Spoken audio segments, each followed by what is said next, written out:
Voyez-vous, j'étais un enfant de la guerre.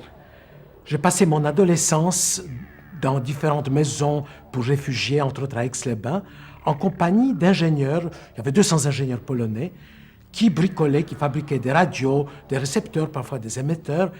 Et un peu par osmose, j'ai commencé à apprendre l'électronique presque en jouant.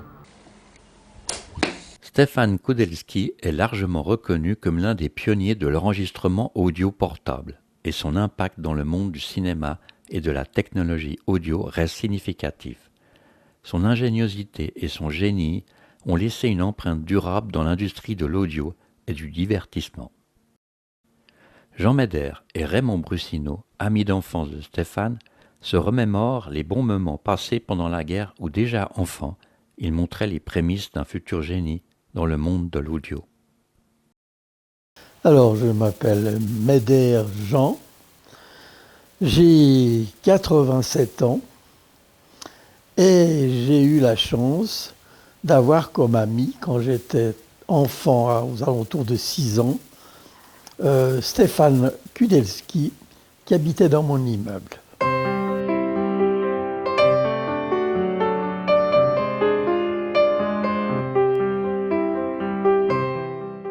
Alors déjà, pour que je fasse connaissance avec Stéphane, il a fallu que je fasse connaissance en premier avec Madame Breslover.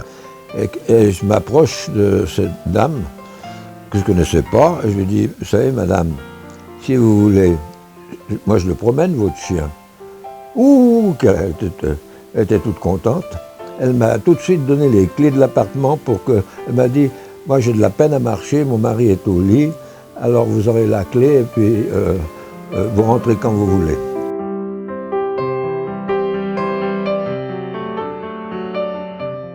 Comment j'ai connu Stéphane? Tout simplement, un jour, elle me dit, Raymond, vous allez recevoir un nouveau petit ami. Elle a tourné les phrases, de toute façon, il fallait bien le recevoir. De toute façon, quand les enfants, si le copain est bonnard, il peut venir de n'importe où. On ne regarde pas ces questions-là quand on est adolescent. On l'a tout de suite intégré. D'ailleurs, il a su s'intégrer, lui. C'est un champion pour ça. Enfin, il était champion partout, lui. Alors, les Kudelskis étaient originaires de Pologne, de Varsovie, très exactement. J'ai su par Madame Breslover que cette famille est venue en voiture et ils avaient vendu la voiture en route pour pouvoir continuer leur voyage au point de vue monnaie. Et ensuite, ils se sont séparés parce qu'ils ont dit qu'on ne se fasse pas prendre les trois à la fois. Ils se sont séparés. Un est rentré, je sais exactement où Stéphane est rentré. Il est rentré à Monia. Il y a un grand champ là. Il a traversé là. Alors, je ne vais pas poser la question directement à mon ami, mais évidemment, vu la période de 42-43, on imagine bien que ces gens étaient des réfugiés venant d'Allemagne, probablement, fuyant l'Allemagne nazie, où la France est éventuellement occupée, et qui se sont installés là, au fond de cette rue Montchoisy, pour se mettre à l'abri. Il s'agissait de 3 personnes. Je n'ai pas le souvenir que Stéphane avait un frère ou une sœur. J'ai connu Stéphane en 1943. Ils habitaient au 78 rue Montchoisy, dans la même maison que Jean Mèdre. Là, on jouait dans la rue avec mon voisin, qui s'appelait Raymond Brusino, dont les parents étaient concierges de l'immeuble qui était en face du nôtre. Oui, moi j'habitais 22 rue Yam Fabre, Stéphane 78 rue Montchoisy, 3e étage.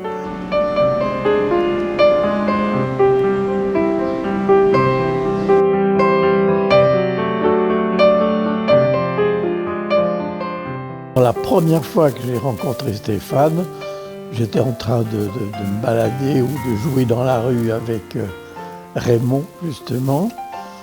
Et ses parents venaient de déménager, donc il était là un petit peu perdu dans ce quartier qu'il ne connaissait pas. Et puis, comme ça, l'un dans l'autre, il s'est amalgamé, groupé avec nous, et on a commencé à faire des jeux, à s'amuser.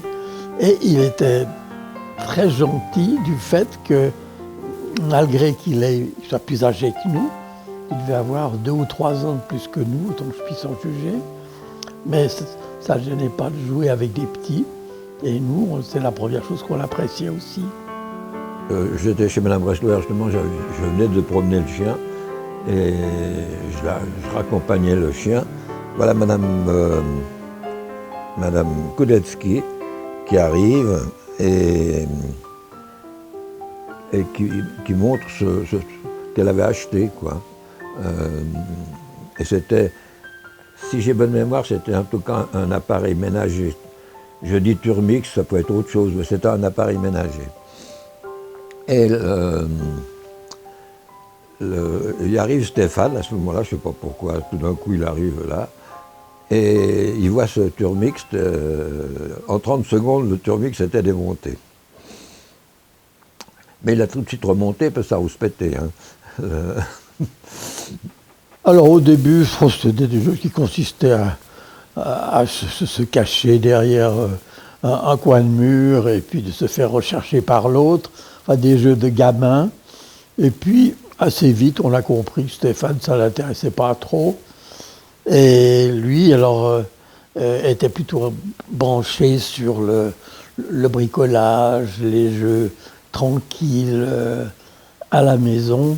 Et c'est un peu comme ça qu'on a commencé aussi à s'intéresser à ce bricolage. Il était toujours plongé dans des revues techniques. Quand je dis qu'il les bouffait, c'est que je crois qu'il même il lisait ce qui était marqué sur le timbre-poste. J'avais reçu pour mon anniversaire une grosse boîte de mécano, je m'en rappelle. Et ça a été peut-être notre outil de travail pendant un certain temps. Alors on se retrouvait chez moi ou sur la terrasse en été, parce que c'était une très grande terrasse. Puis on a commencé à faire des bricolages ensemble. Et je me rappelle d'une grue qu'on avait fabriquée, qui était déjà assez sophistiquée, qui avait bien 1 mètre de haut, qui était manipulable, on pouvait la tourner, on en était très content. J'ai dû raccompagner la chienne, Stéphane était là, et Madame Breslouer, elle dit « Oh, mon mari, il a toussé toute la nuit, il a toussé toute la nuit. Qu'est-ce qu'il peut tousser ?» Et Stéphane ne répond pas, et c'est presque une girouette. Pouf! Il est parti chez lui. Et il remonte avec ça je vois toujours, c'était une boîte de Ovomaltine, c'était encore marqué Ovomaltine dessus,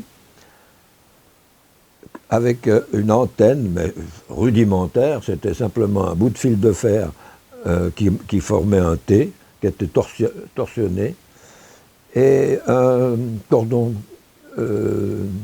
électrique. Et puis il file dans la chambre à M. Breslouer, et il pose ça sur sa table de nuit, il met la prise. Et le lendemain, j'entends Mme Breslouer qui dit « Ah, ce Stéphane, mon mari, il n'a plus toussé du tout. »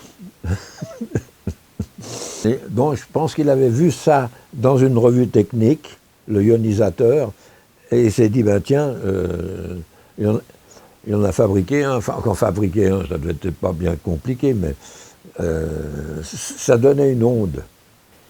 Et puis, j'avais reçu aussi pour un anniversaire un petit téléphone en fer blanc de gosse, on met une petite pile dedans, puis on peut communiquer d'une pièce à l'autre. Et alors, Stéphane l'avait modifié, et il en avait fait un système à trois postes. On avait tiré un fil entre mon étage et le sien, puis entre mon immeuble et celui de Raymond, puis suivant comment on appuyait sur la sonnerie, c'est l'un ou l'autre qui téléphonait. Donc c'est peut-être le premier bricolage, je dirais, haut de gamme que j'ai vu Stéphane faire. Ah, j'avais un pistolet à bouchon il voit ça, puis ce qui l'intéressait, ce n'était pas le pistolet, c'était le bouchon. Et puis il dit, on peut faire un truc marrant avec ça. J'ai dit, qu'est-ce que tu veux faire? Il est monté au dernier étage, parce qu'on avait des ascenseurs qui, les portes naturellement se bloquaient pour pas que les gens tombent dans la cage quand il n'y avait pas d'ascenseur. Et il y avait, quand ils arrivaient à niveau, il y avait un doigt qui sortait et qui arrivait tout près du marbre. C'était carrément, il y avait peut-être 5 mm maximum, si c'est pas moins. Et lui, il avait trouvé la combine de foutre des bouchons coincés. Et puis, une fois, le hasard a voulu, c'est que un gars a pris l'ascenseur au 5e, il aurait pris au 3e, et ça a pété à chaque étage, bien sûr. Mais ce qui m'avait beaucoup épaté un jour, j'étais dans ma terrasse et lui était à son balcon, 2 étages au-dessus. Et puis il avait à la main un grand avion, un avion qu'il avait fabriqué en carton, en papier, qui était quand même... Bon, j'étais petit, je peut-être voyais plus grand qu'il n'était normalement. Je vais construire un avion à réaction. Moi, c'est la première fois que j'entendais ce nom-là. J'ai dit, qu'est-ce que c'est? Tu verras. Et il a construit un avion en carton, très rudimentaire, et il a mis à l'arrière on avait à l'époque des plumes à réservoir avec des petites réserves en verre. C'était des petits trucs comme ça. Il a mis de l'essence dans cette... il a mis une mèche, il a collé derrière l'avion, sur l'aile, et puis il l'a mis sur la fenêtre, il a mis le feu, et l'avion est parti, mais alors vraiment à réaction. Hein. Chouf! L'avion a fait un petit tour, a volé un moment, et tout à coup, pouf, il a explosé. L'avion, il a fait des 4 mètres, et puis il est parti vraiment comme une fusée, mais il s'est arrêté, il a pris feu, puis il est descendu net sur le chapeau d'une femme qui passait. Heureusement qu'elle l'a secoué tout de suite. D'abord, il était plus âgé que nous. Donc il y avait des choses qu'il faisait et que nous n'avions même pas l'idée de les faire. Et puis on était évidemment admiratifs, on était baba quand il nous montrait cette histoire de l'avion, là ça nous a épaté. Et évidemment, on n'aurait jamais imaginé fabriquer quelque chose de ce genre. Donc c'était plutôt de l'admiration d'enfants plus petits que lui, mais on se demandait où est-ce qu'il a cherché tout ça. Tout ce que je viens de raconter là, c'était en 1943, en Sermès en 1950. Un jour, j'étais dans le hall d'entrée avec Mme Kudelski. J'attendais Stéphane qui était en train de bricoler en haut dans sa chambre. Et voilà Ernest Ansermet qui arrive. Et qui dit à Mme Kudelski qu'elle venait chercher son micro. Et j'entends Mme Kudelski, elle était comme à la distance où tu es, elle dit « Stéphane, il y a Maître Ansermet qui est là. Je descends, qui dit. » Et il est descendu à Califourchon sur la rampe, où il y avait une boule comme ça qui l'a arrêté. Il est descendu et il s'est approché à peu près à cette distance et il a fait « Maître ». Stéphane m'emprunte 100 sous. C'est les seuls 100 sous que j'avais d'ailleurs. Il savait que son père serait derrière. Et là-dessus, je me trouvais avec René Vernier d'ailleurs. On allait au Rialto et voilà, il faisait une bise. Oh, aïe, aïe. Et on avait tous les deux la tête baissée, bang. Je suis rentré on s'est cogné avec M. Kudelski. Ah, Raymond, et il me dit, je sais que Stéphane, alors il était catégorique, il m'a dit, je sais que Stéphane vous a emprunté de l'argent. Je fais que dire oui. Hein. Bon. René. Alors après, ben évidemment, j'ai lu une fois dans la presse qu'on parlait d'un nouvel enregistreur magnétique qui s'appelait Nagra, si je me rappelle bien. Et puis son nom est venu dans l'article. Ah, je me suis dit, ah ben c'est lui, pour un bricoleur, il a bien réussi son affaire. Et j'ai ensuite suivi de temps en temps quand on parlait de lui dans les journaux. Et tout mais vraiment sur le quai, vers la pendule, là, sous la pendule, je me casse le nez vraiment contre. Et, Stéphane, qu'est-ce que tu fais par là? Je pars à Hollywood. Ah oui? Je lui ai dit, qu'est-ce que tu vas foutre à Hollywood? Il me dit, je vais chercher mon Oscar. Et puis, j'ai appris qu'il en a eu 3. Une réunion de copains, je ne sais pas quoi. Et puis, j'ai dit, tu viens avec nous? Non. Pourquoi? J'insiste. Et il m'a dit, tu ne sais pas ce que c'est que le statut de réfugié, toi. On sentait qu'il ne fallait pas discuter du passé. Tous les copains le ressentaient. Hein. On savait que là, il fallait pas y aller. C'est quand même de l'adolescence le copain qui a marqué le plus. Il y en a d'autres aussi. Il ne faut pas non plus oublier d'autres amis avec lesquels j'ai passé des moments fantastiques. Mais lui a marqué une époque. On dit que j'ai inventé personnellement beaucoup de choses, mais je n'ai jamais pu gagner ma vie comme inventeur. Je l'ai gagné comme fabricant. Je suis devenu fabricant pour exploiter mes inventions. Mais faire une invention et la vendre et toucher des royalties est extrêmement difficile.